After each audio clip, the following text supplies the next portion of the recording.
우리 교회에 주시는 하나님 말씀은 요나서 1장 4절에서 10절까지 말씀입니다. 요나서 1장 4절부터 10절까지 말씀 저와 한 절씩 교독하겠습니다.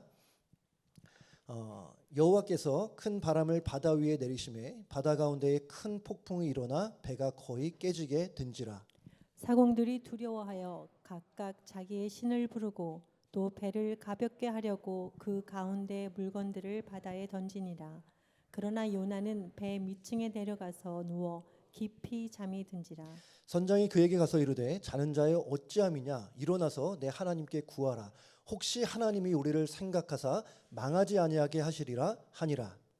그들이 서로 이르되 자 우리가 제비를 뽑아 이 재앙이 누구로 말미암아 우리에게 임하였나 알아보자 하고 곧 제비를 뽑으니 제비가 요나에게 뽑힌지라. 우리가 그에게 이르되 청하건대 이 재앙이 누구 때문에 우리에게 임하였는가 말하라. 내 생업이 무엇이며 내가 어디서 왔으며 내 나라가 어디며 어느 민족에 속하였느냐 하니. 그가 대답하되 나는 히브리 사람이요 바다와 육지를 지으신 하늘의 하나님 여호와를 경외하는 자로라 하고. 함께 볼게요. 자기가 여호와의 얼굴을 피함인 줄을 그들에게 말하였으므로 무리가 알고 심히 두려워하여 이르되 내가 어찌하여 그렇게 행하였느냐 하니라. 아멘. 잠깐 기도하겠습니다. 하나님 아버지, 이 시간 메마른 우리의 심령에 성령의 단비를 내려주시고 하나님의 말씀으로 은혜의 수로를 활짝 열어주셔서 이 예배를 통해 심령이 소생케 되게 하여 주시고 삶이 회복되고 치유의 역사가 있고 하늘의 소망을 새롭게 하는 시간 되게 하여 주시옵소서. 거룩하신 예수님의 이름으로 기도드립니다. 아멘. 네, 오늘 저는 설교를 준비하면서 문득 20년 전에 읽었던 책이 생각이 났습니다. 20년 전에 제가 그 영국에 잠시 살았었거든요. 1년 좀 안 되는 시간 동안 살았는데 그때 다녔던 그 영국 교회가 있어요. 지금은 소천하셨지만 아주 유명한 신학자였던 그 존 스토시라고 하는 목사님이 심우하시던 교회인데 그 교회에 출구를 가보면 이 존 스토트 목사님이 쓰신 책들이 많이 진열이 돼 있어요. 어떤 성도님이 추천을 해주셔서 제가 한 권을 구입했는데 그 책의 제목이 뭐였냐면 Why I am a Christian. 나는 왜 그리스도인이 되었는가라는 책이에요. 제가 뭐 그렇게 기억력이 좋은 편은 아닌데 20년이 지났음에도 불구하고 이 책 챕터의 그 첫 번째 제목은 제가 아주 선명하게 기억하고 있습니다. 아주 인상이 깊었어요. 제목이 뭐였냐면 오늘 설교의 제목이에요. The Hound of Heaven. 천국의 사냥개입니다. 이게 뭐냐면 지금 이 책에서는 하나님을 천국의 사냥개로 비유를 하고 있는 거예요. 제가 그 한국 사람이다 보니까 처음에 그랬어요. 아니 그래도 하나님을 비유를 하더라도 이렇게 개에다 비유를 하나 이런 생각으로 읽었는데 알고 보니까 이 천국의 사냥개라는 표현은 어떤 영시의 제목을 인용한 거였어요. 이 길이가 아주 긴 그 시인데 제가 몇 문장만 가져와 봤습니다. 한번 보여주세요. 나는 그에게서 도망쳤네. 밤에도 그리고 낮에도. 나는 그에게서 도망쳤네. 수많은 세월 동안을. 나는 그에게서 도망쳤네. 내 마음속에 미궁 같은 길로. 그리고 그 슬픔 속에서도 그를 피해 숨었다네. 나를 따라오는 추적해오는 그 힘찬 발소리로부터. 그러나 서두르지 않고 흐트러지지 않는 걸음걸이. 일부러 속도를 내며 장엄한 긴박함으로 두드린다. 그리고 한 목소리가 두드린다. 발소리보다 더 긴박하게. 일어나라. 내 손을 꼭 잡고 가자. 내 곁에서 멈추네. 그 발자국 소리. 여러분 이걸 보면 마치 하나님과 우리의 이야기를 하고 있는 것 같지 않습니까? 이 책은 그 제목처럼 내가 왜 그리스도인이 되었는가에 대해서 말하고 있어요. 내가 그리스도인이 된 결정적인 이유는 믿는 부모님이나 스승 때문이 아니다. 또 내가 신앙적으로 결단해서도 아니다. 마치 천국의 사냥개처럼 나를 끊임없이 끝까지 쉬지 않고 추적하시는 하나님의 사랑 덕분에 그 은혜 덕분에 내가 그리스도인이 되었다고 말하고 있습니다. 혹시 신앙생활을 이제 시작하시는 분이 계시다면 이렇게 생각할 수 있어요. 이전에 교회를 다닐 생각이 전혀 없었는데 믿는 우리 와이프가 가자고 그렇게 강권을 해서 신앙생활을 시작했다, 이렇게 말씀하실 수도 있고, 또 내 주변에 믿는 분들 많이 계신데 그분들이 권유를 해서, 그분들이 전도를 해서 내가 교회를 다니게 됐다, 이렇게 말할 수 있어요. 맞는 말입니다. 맞는 말이에요. 하지만 누가 전도를 했든 누가 우리에게 권면을 했든 그것은 하나의 통로일 뿐이에요. 여러분, 제가 통로를 무시하는 것이 아닙니다. 통로가 중요해요. 하지만 우리가 각자가 하나님을 만나고 신앙생활을 한 그 결정적인 이유는 무엇이냐면, 천국의 사냥개처럼 우리를 끝까지 포기하지 않으시고 끝까지 추적하신 하나님의 놀라운 사랑 덕분인 줄로 믿습니다. 그래서 여러분이 이 자리에 오셔서 이렇게 예배하고 목소리 높여 찬양하고 또 기도하고 또 이렇게 하나님의 말씀을 들을 수 있는 것은 우연이 아니에요. 이것은 우리를 향한 하나님의 사랑이 있기 때문에 가능한 일입니다. 그런 관점으로 오늘 요나서를 보면 이 요나의 모습만 보이는 것이 아니고 마치 천국의 사냥개처럼 요나를 계속해서 추적하시는 하나님의 모습도 볼 수 있어요. 우리가 잘 아는 대로 이 요나는 선지자임에도 불구하고 하나님을 피했습니다. 더 정확하게 말하면 아주 작심을 하고 의도적으로 하나님으로부터 도망을 쳐요. 무슨 일이 있었죠? 오늘 보지 않았지만 전에 말씀을 들었었죠. 1절과 2절 말씀을 보면 요나를 향한 하나님의 말씀이 있었어요. 저 니느웨로 가서 하나님의 말씀을 전하라. 근데 이 요나가 이게 싫었던 거예요. 그래서 어떻게 했냐면 오늘 3절 상반절 말씀에 보면 이렇게 말해요. 그러나 요나가 여호와의 얼굴을 피하려고 일어나 다시스로 도망하려 하였다. 10절에서도 이렇게 말합니다. 자기가, 여기서 자기는 요나예요. 요나가 여호와의 얼굴을 피함인 줄을 그들에게 말하였다. 요나는 계속해서 여호와의 얼굴을 피하고 있어요. 근데 좀 이해가 안 되죠? 아니, 지금 하나님을 섬긴다는 성도가, 더군다나 이 사람 누굽니까? 하나님의 말씀을 맡은, 하나님의 말씀을 선포해야 할 선지자인데, 요즘 같으면 이렇게 강단에 서서 하나님의 말씀을 전할 목회자인데 그가 지금 하나님을 피해서 도망가고 있는 모습, 이거 굉장히 아이러니하죠. 근데 제가 이 아이러니한 모습을 보면서 아담이 생각이 났습니다. 이 아담과 하와가 하나님이 금하신 선악과를 따먹고 나서 어떻게 했냐면 하나님을 피해 숨었죠. 창세기 3장 8절에 이렇게 말해요. 그들이 그날 바람이 불 때 동산에 거니시는 여호와 하나님의 소리를 듣고 아담과 그의 아내가 여호와 하나님의 낯을 피하여 동산 나무 사이에 숨은지라. 이 아담과 하와가 죄를 짓고 나서 가장 먼저 했던 행동은 뭐냐면 여호와의 낯을 피했던 거예요. 하나님으로부터 피하고자, 도망가고자 했던 거예요. 여러분, 원래 신앙생활이라고 한다면 하나님을 향해 나아가는 걸음이라고 말할 수 있지 않을까요? 정말 정상적이라면 하나님을 바라고 하나님을 구하고 하나님을 사모하는 심정으로 하나님 앞으로 나아가는 것이 맞잖아요. 그 찬양 있잖아요. 만복의 근원 하나님. 그 만복의 근원 하나님, 그분 앞으로 나아가는 것이 너무나 당연한 건데 죄가 들어오니까 하나님을 멀리하고 있어요. 그래서 하나님 앞으로 나아가는 것이 아니라 하나님으로부터 점점점 멀어져 가고 있습니다. 지금 요나가 그랬어요. 요나는 죄를 범하고 여호와의 얼굴을 피해서 어디로 갔냐면 하나님이 명하신 니느웨로 가지 않고 니느웨와는 정반대 방향인 다시스로 갔습니다. 그런 면에서 저는 죄를 방향성의 문제라고 생각을 해요. 방향성의 문제. 우리도 그런 말 있잖아요. 인생은 속도보다 방향이 중요하다, 이런 말. 우리가 영적으로도 충분히 적용해 볼 수 있는 말이에요. 영적으로도 방향성이 중요합니다. 성경에서 말하는 죄라는 것은 뭐냐면 어떤 윤리와 도덕만을 말하는 것이 아니에요. 이 윤리와 도덕을 물론 포함하지만 그것 이상이에요.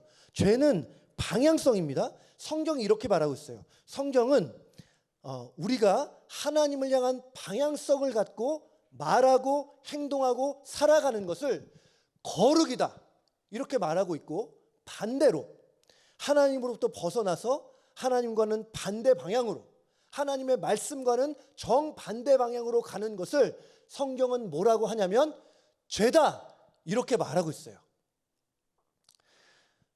제가 조금 민망해서 이 말을 할까 말까 좀 고민을 했는데요. 설교를 위해서 좀 필요할 것 같아서 말씀을 드립니다. 몇 개월 전인데 제가 지금 오렌지 카운티에 살고 있거든요. 근데 일이 있어서 이제 LA로 가는데 뭐 성도들 다 아시겠지만 원래 뭐 트래픽이 워낙 심하잖아요. 근데 그날따라 트래픽이 너무 심한 거예요. 이 프리웨이가 얼마나 막히든지 내비게이션이 이 프리웨이로 쭉 가라고 하지 않고 이 중간중간에 로컬로 빠졌다 들어가라 이런 식으로 안내를 해요. 제가 그 개인적으로 이 내비게이션 말에 정말 순종하는 그런 사람이거든요. 그래서 한 번은 로컬로 이렇게 빠졌다가 우회전을 하는데 뭔가 좀 이상해요. 이 신호가 이렇게 멀지 않은데 길진 않은 4차선 도로였는데 양편에 이렇게 다 스트리트 파킹이 있어요. 근데 이상한 거는 제가 그 가는 방향과는 반대 방향으로 양편 다 이 파킹이 돼 있는 거예요. 이해가 되십니까? 제가 아차 했어요.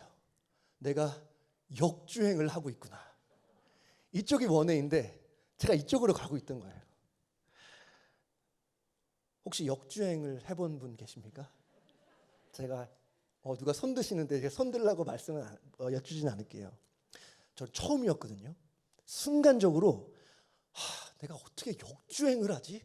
이런 부끄러움이 막 밀려오는데, 사실 더 중요한 거는 내 앞에, 제가 볼 때 앞에 그 차가 오느냐 안 오느냐, 이게 중요하잖아요. 근데 다행히 앞에 오는 차가 한 대도 없었습니다. 할렐루야. 감사했어요. 근데 만약에 제가 이런 상상은 하고 싶지 않지만, 만약에 제가 역주행을 하는데 그 사실을 모르고 그냥 떳떳하게 당당하게 그냥 쭉 갔으면 어떻게 됐을까요? 누가 사망이라고 지금 말씀하셨는데, 제가 그랬다면 사고가 나든지 아니면 심하면 이 자리에 못 서는 경우도 있지 않겠습니까? 제가 경험자로서 뭐 당연한 말이지만 여러분이 역주행을 했을 때 어떻게 해야 되는지를 말씀드릴게요. 뭐 보통은 갓길로 이렇게 세우는 게 맞지만 제가 생각할 때 정말 중요한 것은 내가 역주행을 하고 있다는 사실을 재빨리 인식하는 거예요. 그리고 나중에는 어떻게든 방향을 돌려서 이렇게 유턴을 해야죠. 제가 그렇게 해서 사고 없이 살아남을 수 있었습니다. 근데 제가 왜 이 경험을 말씀을 드리냐면, 이 요나를 보니까 딱 보니까 영적으로 역주행을 하고 있어요. 하나님의 말씀은 너무나 분명했습니다. 니느웨로 가라. 그렇다면 요나에게 주어진 길은 니느웨로 가는 원웨이밖에 없어요. 그런데 그는 니느웨가 아니라 니느웨와는 정반대 방향인 다시스로 역주행을 하고 있던 거예요. 그게 마치 맞는 길인 양 생각하면서, 여러분 이렇게 하나님의 말씀에 불순종해서 계속 이렇게 역주행을 하게 되면 어떻게 된다고 했어요? 어쩌면 당장은 앞에 차가 없어서 괜찮아 보일 수 있지만 결국에는 사고가 나기 마련입니다. 여러분 우리도 영적으로 역주행을 하게 될 때가 있어요. 우리가 신앙생활 하면서 정말 하나님 말씀이라면 순도 100%로 순종할 수 있으면 얼마나 좋겠어요. 정말 CCM 가사처럼 주님 말씀하시면 나아가고 주님 뜻이 아니면 멈춰설 수 있으면 얼마나 좋겠습니까? 근데 그렇지 못하는 게 우리의 현실 아닙니까? 아무것도 염려하지 말라고 했는데 하나님을 신뢰하지 못하고 계속 모든 걱정, 근심, 무거운 짐을 내가 지고 있는 일, 거짓말하지 말라고 했는데 비즈니스의 문제 앞에서는, 돈 문제, 텍스 문제 앞에서는 정직하지 못했던 일. 다음 주에 추수감사 주일이잖아요. 범사에 감사하라고 했는데 가정과 교회와 일터에서 감사하기는커녕 불평, 불만을 쏟아놓는 일. 난 비판하지 말라고 성경이 그렇게 강조하고 있는데 뒤에서 남몰래 수군수군 거리고 있는 일, 신약의 안식일인 주일을 거룩하게 지키라 말씀하셨는데 예배의 자리로 오지 않고 산과 바다와 들로 나가는 일, 여러분 이런 모든 일은 다 영적으로 보면 역주행하는 거예요. 그런 면에서 오늘 요나만 역주행하고 있는 것이 아니라 때로는 저와 여러분도 역주행할 때가 있어요. 도로에서는 한 번도 역주행을 안 했다 하실 분 있지만 영적으로 보면 우리는 누구나 역주행을 했던 적이 있습니다. 여러분 근데 이 역주행은 언젠가는 사고가 날 만한 아주 위험한 일이에요. 우리가 정말 역주행을 하고 있다면 뭐 해야 된다 그랬어요? 역주행하고 있다는 것을 내가 빨리 깨닫고 멈춰서고 나중에는 방향을 돌리는 거. 오늘 본문을 보면 이렇게 역주행하는 우리를 멈추시는 하나님의 은혜를 발견할 수 있어요. 요나서 1장 4절과 5절 말씀인데요. 우리 함께 보겠습니다. 시작. 여호와께서 큰 바람을 바다 위에 내리심에 바다 가운데에 큰 폭풍이 일어나 배가 거의 깨지게 된지라. 사공들이 두려워하여 각각 자기의 신을 부르고 또 배를 가볍게 하려고 그 가운데 물건들을 바다에 던지니라. 그러나 요나는 배 밑층에 내려가서 누워 깊이 잠이 든지라. 여러분 이렇게 역주행하고 있던 요나에게 임했던 하나님의 첫 번째 은혜는 참 아이러니하게도 폭풍이었습니다. 처음에 다 잘 나가는 것처럼 보였고 정말 순항하는 것처럼 보였는데 얼마 후에 폭풍을 만나요. 이 폭풍이 얼마나 심각했냐면 소위 그 잔뼈 굵은 그 선원들이 볼 때도 아주 심각한 거예요. 5절 말씀 봤는데 5절 말씀 보면 물건들을 바다에 던지잖아요. 이 배는 지금 유람선이 아니라 무역선입니다. 그러니까 자기가 갖고 있던 어떤 소소한 물품들을 던지고 있는 것이 아니라 무역을 위해 실어놓은 아주 값비싼 물건들을 바다에 막 던지고 있어요. 고민도 하지 않고 막 다 던져버릴 정도로 그렇게 사태가 심각합니다. 여기서 우리가 이 본문을 그냥 피상적으로만 보면 하나님께서 불순종한 요나를 혼내주고 계시구나. 요나의 죄로 인해서 하나님께서 지금 그를 심판하고 계시구나. 이렇게 이해할 수 있어요. 그런데 이 말씀을 묵상하면 묵상할수록 다르게 보입니다. 그냥 피상적으로 보면 이 폭풍은 하나님의 심판이에요. 근데 묵상하다 보면 이 폭풍은 요나의 역주행을 막으시는 하나님의 은혜였습니다. 우리는 보통 하나님의 심판이 이 폭풍과 같은 고난으로 온다고 생각을 해요. 하지만 하나님의 심판이 오는 가장 일반적인 방법은 뭐냐? 그냥 냅두는 거예요. 무슨 일을 하든 역주행을 하든 그냥 내비두는 거. 여러분 이게 진짜 무서운 심판입니다. 로마서에 보면 이 무서운 심판을 이렇게 말해요. 1장 24절 제가 읽을게요. 그러므로 하나님께서 그들을 마음의 정욕대로 더러움에 뭐라 그래요? 내버려 두사. 26절. 이 때문에 하나님께서 그들을 부끄러운 욕심에 뭐라 그래요? 내버려 두사. 28절. 또한 그들이 마음에 하나님 두기를 싫어하며 하나님께서 그들을 그 상실한 마음대로 내버려 두사. 내버려 두는 거예요. 심각한 죄를 지어도 인생의 폭풍이 오지 않아요. 역주행을 하고 있는데 저지하는 손길이 없어요. 내버려 두는 거. 이것이 제가 생각할 때는 가장 무서운 심판이에요. 이렇게 하나님이 내버려 두시면 더 이상 소망 없잖아요. 역주행하고 있는데 하나님이 그냥 내버려 두시면 절망뿐이에요. 근데 반대로 하나님께서 역주행하는 나를 멈추시기 위해 인생의 폭풍을 보내셨다면 이것은 하나님이 여전히 나를 사랑하신다는 증거입니다. 하나님의 사랑이 여전히 나를 향하고 있다는 분명한 사인이 폭풍일 수 있어요. 더군다나 보세요.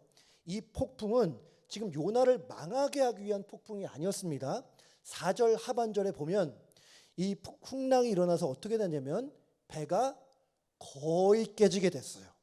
이 거의라는 단어에 주목해 보세요.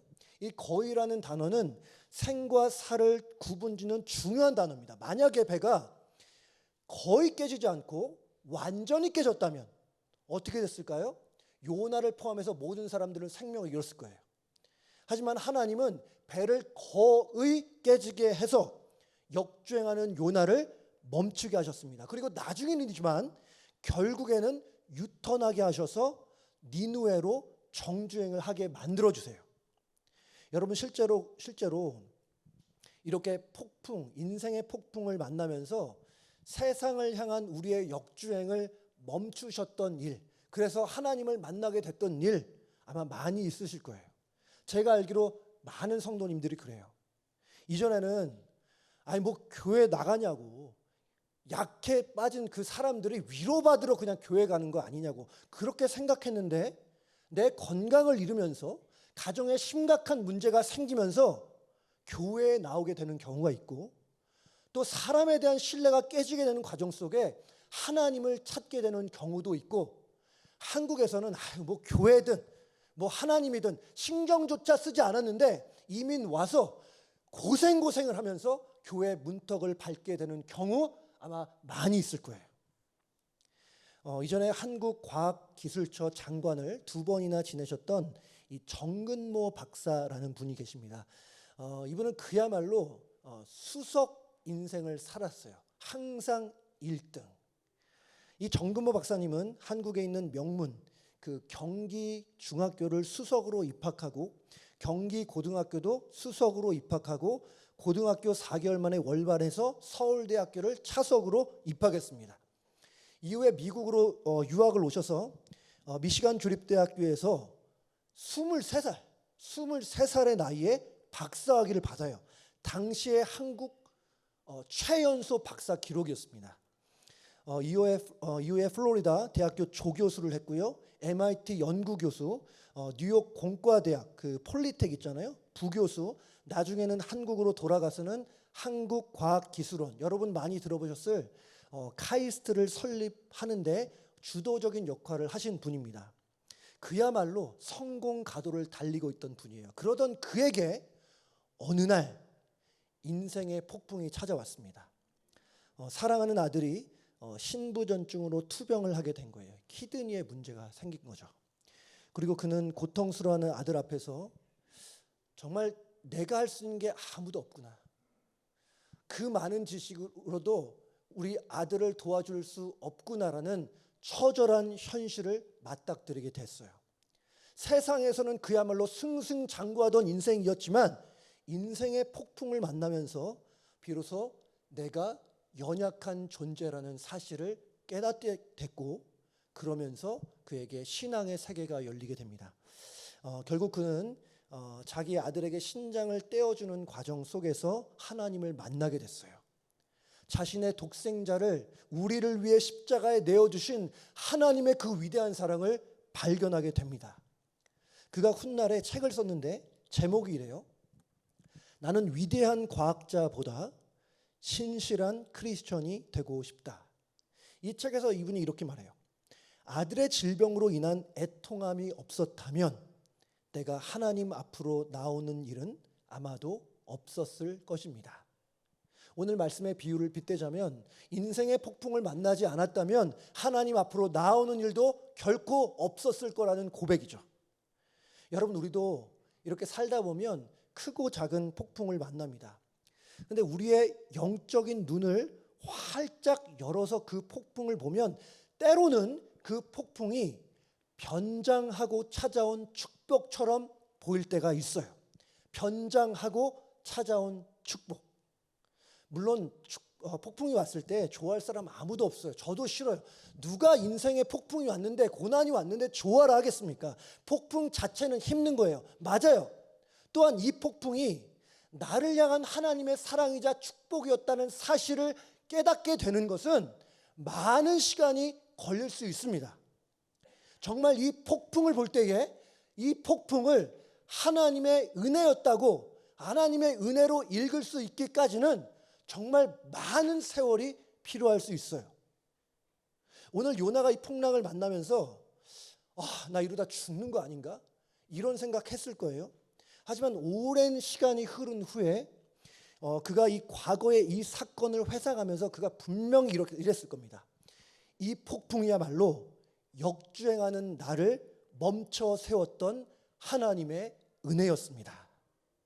우리 성도님들 중에 혹시 지금 인생의 폭풍을 지나고 계신 분 계십니까? 그 폭풍이 아무리 거사해도 여러분 기억하세요. 하나님의 자녀에게 허락된 폭풍은 우리를 망하게 하는 것이 아니다. 지금은 다 이해할 수 없고 지금은 다 해석되어지지 않지만 그 폭풍 속에 담긴 하나님의 놀라운 사랑을 발견하는 은혜가 우리 모두에게 있기를 주님의 이름으로 축복합니다. 이 폭풍이 일어나서 이 선원들이 물건들을 다 바다에 던지고 나서 무슨 일을 했냐면 제비를 뽑았어요. 제비를 뽑아서 이 일이 누구 때문에 벌어진지를 알아보자라고 한 거예요. 근데 저는 조금 이해가 안 됐어요. 아니 그렇게 출렁이는 바다에 제비를 뽑나? 이런 생각을 했는데 제가 곰곰이 생각을 해보니까 이 제비 뽑기를 한 거는 더 이상 할 것이 없어서 지푸라기라도 잡는 심정으로 하지 않았을까 싶습니다. 아무튼 이 제비를 뽑자 누가 걸리죠?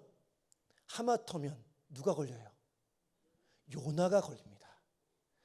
배 안에 선원이 몇 명인지는 모르지만 뭐 한 30명 정도 있었다고 가정을 해보면 30분의 1의 확률로 걸린 거예요. 인간의 눈으로 볼 때는 그래요. 하지만 우리가 알듯이 요나에게 제비가 뽑힌 것은 어떤 확률의 문제도 아니었고 우연한 일도 아니었고 하나님이 하신 일이었습니다. 그렇다면 하나님이 왜 요나가 제비에 뽑히게 하셨을까? 그 이유가 뭘까? 저는 간단하게 이것을 죄를 지적하시는 하나님의 은혜라고 표현하고 싶어요. 죄를 지적하시는 하나님의 은혜. 아니 뭐 죄를 지적하면 지적하는 거지 뭐 그게 어떻게 은혜냐라고 생각하실 수 있는데 정말 그럴 수 있잖아요. 그래 보일 수 있어요. 뭐 요나 입장에서는 아니 내가 죄인이라는 사실이 공개적으로 드러난 거잖아요. 나 때문에 지금 사람들 막 죽겠다고 막 물건들 자기 재산 다 포기하고 있는 이 상황에서 요나 때문이라고 이렇게 지금 공개적으로 지금 밝혀진 거 아니겠습니까? 요나 입장에서는 정말 부끄러운 거고 민망한 일이에요. 하지만 잘 생각해 보면 하나님이 죄를 지적하시는 것은 당장은 쓰라릴 수 있고 아플 수 있지만 그것은 하나님의 은혜입니다. 이와 관련해서 페리 노블이라는 목사님이 글을 쓰셨는데 잠깐 제가 읽어드릴게요. 죄의 지적은 하나님이 우리에게 주시는 가장 귀한 선물 가운데 하나다. 하나님이 우리 죄를 지적하시는 것은 우리를 비난하시기 위함이 아니라 이게 중요해요. 여기서 이게 중요한데 바로잡기 위함이다. 하나님은 자녀를 사랑하는 아버지로서 우리를 바로잡으시기 위해 먼저는 죄를 지적하신다. 정말 그렇지 않습니까? 우리가 어린 자녀를 키우는 부모만 생각해봐도 그래요. 사랑하는 자녀가 보니까 맨날 거짓말해요. 맨날 친구들 물건들 다 훔쳐대요. 그러면 그냥 아무것도 안 하고 그냥 놔둘 부모 있습니까? 제가 극단적인 예를 들어볼게요. 아니 10대 아들이 마리화나를 하네요. 마약을 하고 있어요.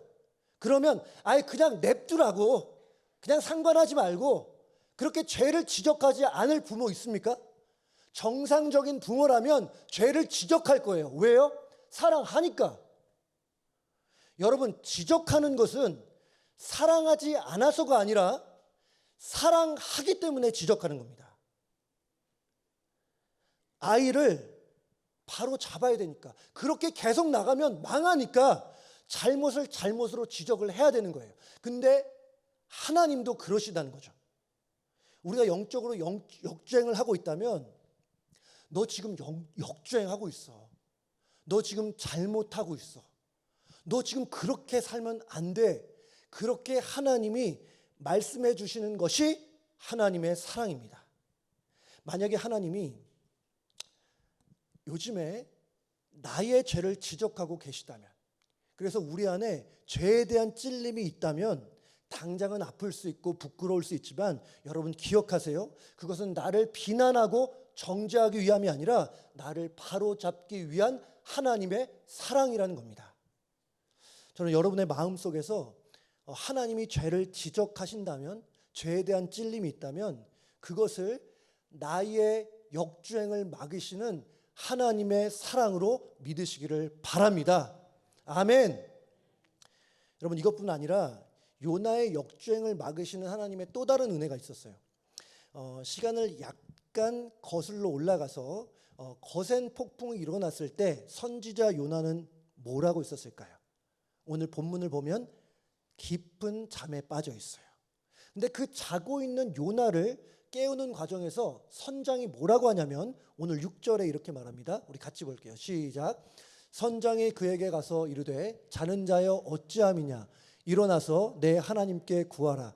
혹시 하나님이 우리를 생각하사 망하지 아니하게 하시리라 하니라. 여기서 선장이 처음 한 말 두 가지를 보세요. 자는 자여 뭐하래요? 일어나래요. 또 하는 말이 내 하나님께 뭐래요? 구하라. 일어나라, 구하라. 기억하세요? 근데 여기서 재밌는 것은 이 선장의 말이 하나님께서 요나에게 처음으로 주신 말씀과 아주 흡사하다는 거예요. 오늘 보지 않았지만 2절 말씀에 하나님께서 요나에게 처음으로 이런 말씀을 주십니다. 제가 읽을게요. 너는 일어나 저 큰 성읍 니느웨로 가서 그것을 향하여 외치라. 지금 2절과 6절 말씀을 보았는데요. 지금 하나님이 처음으로 요나에게 하신 말씀과 지금 선장이 요나에게 하는 말이 너무 비슷해 보여요. 그런데 아까 두 가지를 말씀드렸죠. 원어로 보면 이 두 가지 동사가 똑같아요. 2절에 나오는 일어나라와 6절에 나오는 일어난 당연히 같은 단어고요. 2절에 나오는 외치라는 하나님의 말씀과 6절에 나오는 구하라, 이게 한국말 번역이라서 좀 다르지 원어로 보면 똑같아요. 그래서 그 ESV 영어 성경을 보면 똑같이 번역을 해놨어요. 여러분, 이게 지금 뭘 말하고 있는 거죠? 어떤 의미가 있을까요? 지금 하나님께서 선장의 입을 통해서 이전에 들려줬던 하나님의 말씀을 다시 한번 들려주고 계신 거예요. 다시 말해서 하나님이 요나에게 하나님의 말씀을 상기시켜 주시는 거예요. 기억하라고. 너를 향한 하나님의 말씀이 뭐였는지 기억하라고 다시 한번 선장의 입을 빌어서 상기시켜 주고 계신 겁니다. 여러분, 우리가 사는 이 세상, 성경에서도 그렇고 정말 죄악이 만연해 있지 않습니까? 요즘 죄를 죄로 여기지도 않고 죄를 부끄러워하지도 않는 이 죄악된 풍토 속에서 우리 그리스도인들이 거룩하게 살아갈 수 있는 방법 뭘까요? 정말 절망한 일들 많고 걱정스러운 사건들이 많이 벌어지고 있는 이때에 어떻게 우리는 믿음으로 굳건하게 설 수 있을까요? 여러분, 그것은 하나님의 말씀을 상기하는 겁니다. 순간순간 하나님의 능력의 말씀을 기억하는 거예요. 여러분, 이것이 우리에게 얼마나 큰 힘과 능력과 위로가 되는지 몰라요. 정말 마음에 무거운 짐이 있을 때 수고하고 무거운 짐진 자들아 다 내게로 오라. 내가 너희를 쉬게 하리라. 이런 말씀이 기억된다면 어떨까요? 요즘 물가도 그렇고 앞으로 경제가 계속 좀 악화된다고, 나빠진다고 하는데 나 어떻게 먹고 살지? 내가 뭐 먹고 살지? 이런 두려움이 엄습해 올 때 공중에 나는 새도 먹이시는 하나님께서 말씀하셨잖아요. 너희는 먼저 그의 나라와 그의 의를 구하라. 그리하면 이 모든 것을 너희에게 더하시리라. 이런 말씀이 기억난다면 어떨까요? 나를 찾아오는 사람도 없는 그 처절한 외로움 속에 있을 때 하나님의 말씀, 내가 너를 고아와 같이 두지 않고 세상 끝날까지 너희와 항상 함께 있으리라. 이런 소망의 말씀이, 위로의 말씀이 있다면 어떨까요? 너무 중요한 결정이 있어요. 근데 너무 중요해서 이러지도 저러지도 못하는 그 망설임 속에 있을 때 너는 범사의 그를 인정하라. 그리하면 내 길을 지도하시리라 라는 이 소중한 말씀이 우리 안에 기억난다면 어떨까요? 자꾸 죄에 넘어져요. 중독의 문제가 해결이 되지 않아요. 그래서 죄책감, 정죄감으로 나의 마음이 무너져 갈 때에 로마서 말씀, 그리스도 예수 안에 있는 자에게는 결코 정죄함이 없나니 이는 그리스도 예수 안에 있는 생명의 성령의 법이 죄와 사망의 법에서 너희를 해방하였느니라. 여러분, 이 말씀이 기억난다면 어떨까요? 기도를 해도 문제가 해결이 되지 않아요. 하나님이 내 기도를 정말 들으시는지 모르겠어요. 자꾸 그런 의심의 먹구름이 밀려올 때에 너는 내게 부르짖으라. 내가 내게 응답하겠고 내가 알지 못하는 크고 은밀한 일을 보이리라. 이런 약속의 말씀이 기억된다면 어떨까요? 여러분, 순간순간 우리 안에 그런 말씀이 기억이 된다면 우리는 승리할 수 있는 줄로 믿습니다. 대저 하나님의 말씀은 뭐라 그랬어요? 능치 못함이 없다고 했어요. 그래서 그 능력의 말씀, 온 세상을 창조하신 위대하신 그 능력의 말씀, 소망과 위로의 말씀이 기억되는 것이 우리에게 얼마나 중요한 일인지 몰라요. 여러분, 그리고 그 말씀을 우리의 머리와 가슴으로 상기시켜 주시는 분이 우리 안에 계십니다. 요한복음 14장 26절에 이렇게 말해요. 같이 볼게요. 시작. 보혜사 곧 아버지께서 내 이름으로 보내실 성령, 그가 너희에게 모든 것을 가르치고 내가 너희에게 말한 모든 것을 생각나게 하리라. 리마인드 하겠다고, 해주겠다고 분명히 약속하셨습니다. 저는 우리 성도님들이 어떤 결정의 문제 앞에서, 중요한 선택의 문제 앞에서 하나님의 말씀이 기억되는 은혜가 있기를 바랍니다. 기쁠 때도 하나님의 말씀이 기억나고, 어렵고 힘든 와중에도 하나님의 말씀이 기억나고, 우리의 모든 일상 속에서도 이 강단에서 선포되는 하나님의 말씀이, 여러분이 묵상하고 읽고 암송하는 그 말씀이 기억되는 은혜가 있기를 바라요. 여러분, 그래야만 우리가 역주행이 아니라 정주행을 할 수 있는 줄로 믿습니다. 오늘 본문에 나오는 사건을 보면 그냥 어쩌다 우연하게 벌어진 사건처럼 보일 수 있지만 그 사건을 하나하나 뜯어보면 그 안에 깊은 은혜가 담겨 있어요.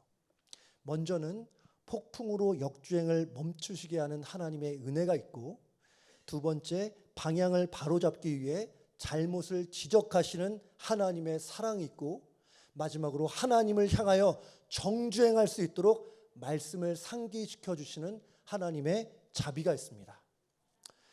마지막으로 이 말씀을 하고 마치려고 하는데요. 저는 이 본문을 요즘 요나서 말씀을 계속 묵상하고 있는데 사실 그런 의문이 들었어요. 왜 이렇게까지 하시지? 아니, 요나가 의지적으로, 의도적으로 계획을 갖고 하나님을 피해가고 도망가고 있는데 하나님 왜 이렇게까지 하시지? 아니, 쓸만한 다른 사람 많이 있잖아요. 다른 선지자들 활동하고 있잖아요. 그들 보내면 되는 거잖아요. 근데 하나님은 왜 굳이 하나님이 싫어서 떠나고 있는 요나에게 이렇게 할 정도로 그렇게 자존심도 없으신 건가? 왜 이러시는 건지 제가 아무리 생각해도 답이 안 나와요. 근데 생각해 보니까 이게 은혜더라고요. 이렇게 역주행하고 있는 요나를 하늘의 사냥개 마냥 쫓아가고 추적해서 만나주시는 거, 이게 바로 은혜 아니겠습니까? 여러분, 은혜에 대한 정의가 뭐예요? 성경 사전에 보면 이렇게 말해요. 은혜라는 것은 자격 없는 자에게, 자격이 전혀 없는 자에게 주시는 하나님의 호의다. 자격 없는 자에게, 자격 없는 요나에게 하나님께서 은혜를 베푸셨던 거예요. 근데 여러분, 그거 아세요? 그 요나에게 주셨던 은혜를 우리가 받았습니다. 받았어요. 우리의 마음 문을 닫고 있을 때도 문 밖에 서서 끝까지 우리를 기다리셨던 하나님의 사랑이 있었기 때문에 우리가 구원받은 거예요. 우리의 죄와 허물로 인해서 하나님을 피해 도망가던, 요나처럼 도망가던 우리를 끝까지 추적하신 하나님의 열정이 있었기 때문에 우리가 그리스도인이 된 거예요. 그래서 우리가 이 영광스러운 예배의 자리에 나와서 하나님께 예배 드릴 수 있는 것입니다. 천국의 사냥개처럼 요나를 포기하지 않으시고 만나주신 그 하나님의 사랑과 열정이 지금도 여러분 한 분 한 분을 향하고 있음을 믿습니다. 아멘. 네, 우리 시간 함께 찬양했으면 좋겠습니다. 주 품에 품으소서라는 찬양인데요. 제가 가사만 잠시 읽어볼게요. 주 품에 품으소서, 능력의 팔로 덮으소서. 거친 파도 날 향해 와도 주와 함께 날아오르리. 폭풍 가운데 때 나의 영혼 잠잠하게 주를 보리라. 시간 함께 찬양하기 원합니다.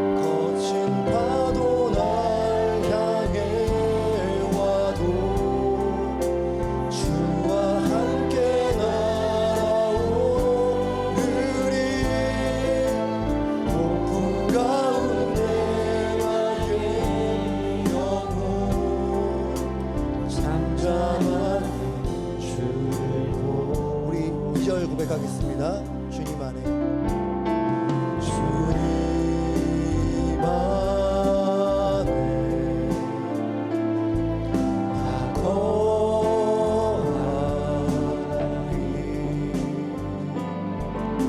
주는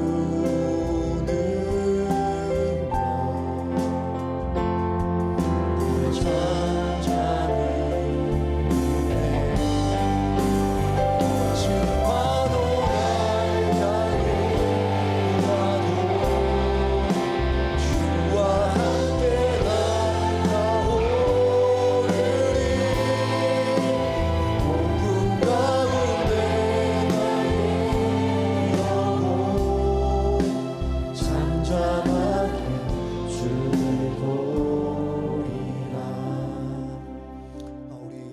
기도하기를 원하는데요. 폭풍으로 역주행을 멈추게 하시는 하나님의 은혜, 우리의 방향을 바로잡기 위해 잘못을 지적하시는 하나님의 사랑, 우리가 정주행하도록 말씀을 상기시키려는 하나님의 배려, 여러분 그것을 생각하면서 이 시간 먼저 하나님께 감사드리기 원합니다. 하나님, 그 위대한 사랑이 있기에 제가 구원받았습니다. 하나님의 그 다함없는 은혜가 있기에 제가 지금도 하나님을 예배할 수 있게 됐습니다. 그리고 한 가지 더 기도할 것은 이제 저의 역주행을 멈추고 하나님을 향해, 하나님의 말씀을 향해 정주행하기를 원합니다. 정주행할 수 있는 굳건한 신앙과 용기를 허락하여 주시옵소서. 우리 함께 기도하기를 원합니다. 기도하겠습니다. 거룩하신 아버지 하나님, 오늘 요나의 모습을 볼 때 하나님 저의 모습을 봅니다. 하나님의 말씀으로 들지 않고 내 뜻대로 역주행하며 살았던 저의 하나님 죄와 허물을 하나님이 용서하여 주시기를 원합니다. 하지만 그럼에도 불구하고 하나님을 반역해서 하나님을 피해 도망감에도 불구하고 나를 불쌍히 여기셔서 폭풍으로 나의 역주행을 막으시고 사랑으로 나의 죄를 지적하시고, 그래서 결국에는 다시금 정주행하게 하시는 하나님의 말씀을 기억게 하시는 그 은혜와 사랑이 얼마나 감사한지, 하나님 우리 안에 역주행을 멈추고 영적으로 다시 한번 정주행할 수 있도록 하나님의 말씀을 향해 믿음으로 굳건하게 나아갈 수 있도록 아버지 축복하여 주시옵소서. 역주행을 멈추고 다시 한번 믿음으로 살 수 있도록 주시옵소서. 우리 다 같이 자리에서 일어나셔서 한 번 더 찬양하기를 원합니다. 주 품에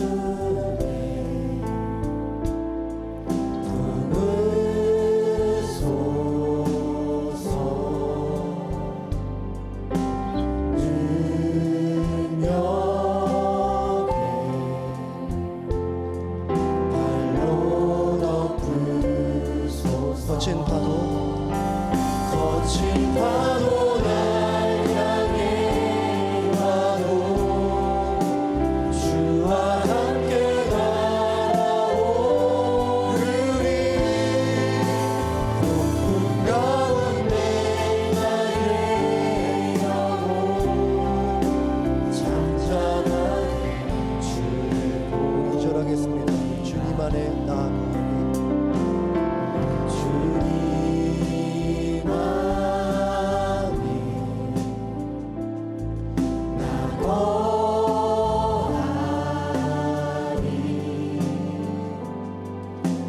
주는요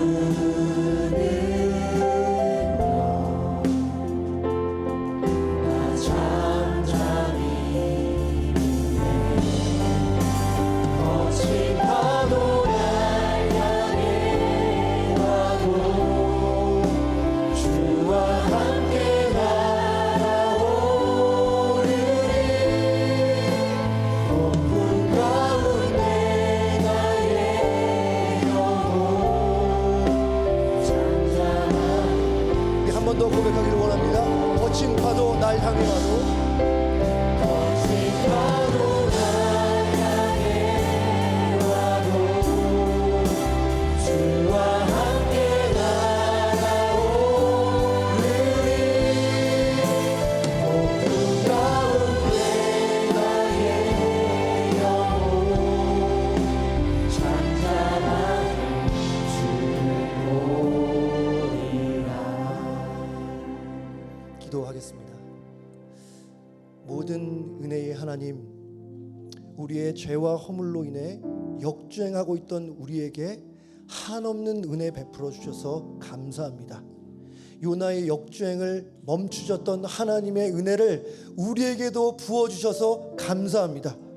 그 사랑과 은혜를 기억하며 이번 한 주도 하나님을 향해, 하나님의 말씀을 향해 올곧게 정주행할 수 있는 능력과 힘을 더하여 주시옵소서.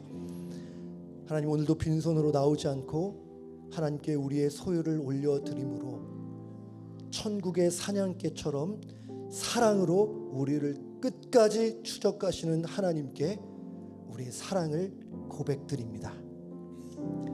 이제는 우리 주 예수 그리스도의 은혜와 하나님의 사랑하심과 성령님의 교통하심이 하나님의 은혜를 기억하며 하나님 앞에 정주행하며 살아가기 원하는 우리 모든 성도님들 머리 위에 이제와 영원토록 함께 있을지어다.